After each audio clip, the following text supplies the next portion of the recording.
विधानसभा निवडणुकीच्या तोंडावरच बीडमधील राजकीय घडामोडींवरून भाजप पुढील डोकेदुखीत वाढ होतीये। महायुती 3 पक्ष एका छताखाली असल्यामुळे उमेदवारीवरून निर्माण होणारा पेच प्रसंग, जरांगे इफेक्ट आणि शरद पवारांच्या राष्ट्रवादीतील स्कोप या कारणांनी अस्वस्थ झालेले नेते एक एक करत तुतारी हातात घेत आहेत। माजलगाव विधानसभा मतदारसंघाची जागा सेटिंग आमदार असल्याने अजित पवारांच्या राष्ट्रवादीला सुटली आहे। राजकारणातून निवृत्तीची घोषणा करणाऱ्या आमदार प्रकाश सोळंके यांच्या नावाची अचानक महायुतीचा अधिकृत उमेदवार म्हणून घोषणा झाली। त्यामुळे भाजप नेते रमेश आडसकर यांनी भाजपाला सोडचिठ्ठी देत मुंबईत पक्षाध्यक्ष शरद पवार, खासदार सुप्रिया सुळे, प्रदेशाध्यक्ष जयंत पाटील यांच्या प्रमुख उपस्थितीत राष्ट्रवादी काँग्रेस शरद पवार पक्षात नुकताच प्रवेश केलाय। त्यामुळे आता माजलगाव मतदारसंघात घड्याळ विरुद्ध तुतारी असा सामना बघायला मिळणार आहे। त्यात बंडखोरी करून अपक्ष निवडणूक लढवणाऱ्या उमेदवारांमुळे कोणाची कोंडी होणार की एखादा अपक्षच बाजी मारत जायंट किलर ठरणार? काय सांगतात मतदारसंघातली राजकीय गणितं, तेच या व्हिडिओच्या माध्यमातून आपण जाणून घेणार आहोत। नमस्कार, मी आदिती आणि तुम्ही बघतायत महाराष्ट्र भूमी। माजलगाव विधानसभा मतदारसंघात बीड जिल्ह्यातील धारूर, वडवणी आणि माजलगाव या तालुक्यांचा समावेश होतो।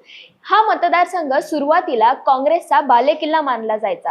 या मतदारसंघातून येणारे काँग्रेसचे नेते सुंदरराव सोळंके हे 1978 ते 80 या कालावधीत राज्याचे उपमुख्यमंत्री राहिले आहेत।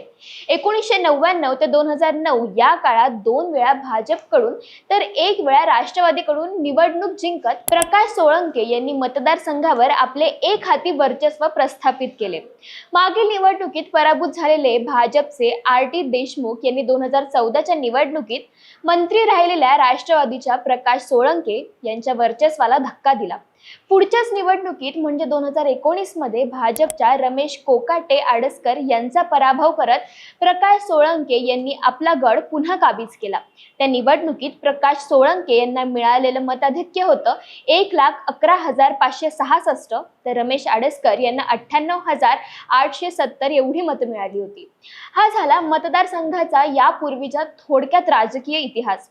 वर्तमानात मागील 2-4 वर्षात राज्याच्या राजकारणात अनपेक्षित बदल घडून आले, ते आपण सर्वांना माहीत आहेतच। त्यामुळे यंदाची विधानसभा निवडणूक ही सर्वच राजकीय पक्षांसाठी, उमेदवारांसाठी प्रतिष्ठेची असणार आहे हे नक्की।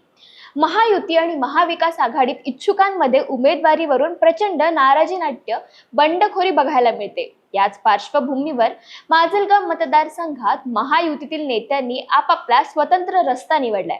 भाजप नेते रमेश आडसकर यांनी कार्यकर्त्यांची संवाद बैठक बोलावून सर्वानुमते निर्णय घेत नुकतीच तुतारी फुंकली। त्यामुळे शरद पवारांच्या राष्ट्रवादीकडून त्यांची उमेदवारी निश्चित मानली जाते। त्यामुळे आता पवार गटाकडून इच्छुक असलेले माजी आमदार राधाकृष्ण होके पाटील, नारायण डग, गंभाभीषण थावरे हे काय भूमिका घेतात हे पाहणे महत्त्वाचे ठरेल। तर दुसरीकडे महायुतीमध्ये काहीच अलबेल नसल्याचं चित्र बघायला मिळतंय। विद्यमान आमदार प्रकाश सोळंके यांनी आपल्या राजकीय निवृत्तीची घोषणा करून आपला पुतणा जयसिंग सोळंके यांना राजकीय वारसदार म्हणून घोषित केलं होतं। परंतु पक्षाने अचानक यादीत प्रकाश सोळंके यांचे उमेदवारीसाठीचे नाव जाहीर केले। त्यामुळे भाऊबंदकीचा वाद चांगलाच उफाळून आलाय। जयसिंग सोळंके यांच्या कार्यकर्त्यांनी ठिय्या आंदोलन करत आपली नाराजी व्यक्त केली आहे। तर उमेदवारी जाहीर झाल्यावर पक्षाने विचार करून माझं नाव दिलंय, त्याचा मी स्वीकार करतो असं आमदार सोळंके म्हणाले। तर मी नाराज नाहीये, पक्षाचा निर्णय मला मान्य आहे, माणूस निवडून येणं महत्त्वाचं आहे अशी भूमिका जयदत्त यांनी घेतली आहे। आमदार प्रकाश सोळंके यांनी मागील 2.5 वर्षात मुख्यमंत्री एकनाथ शिंदे यांचा फोटो कुठेच वापरला नाही, त्यामुळे आम्ही त्यांचं काम करणार नाही अशी भूमिका शिंदे गटाच्या पदाधिकाऱ्यांनी घेतली आहे।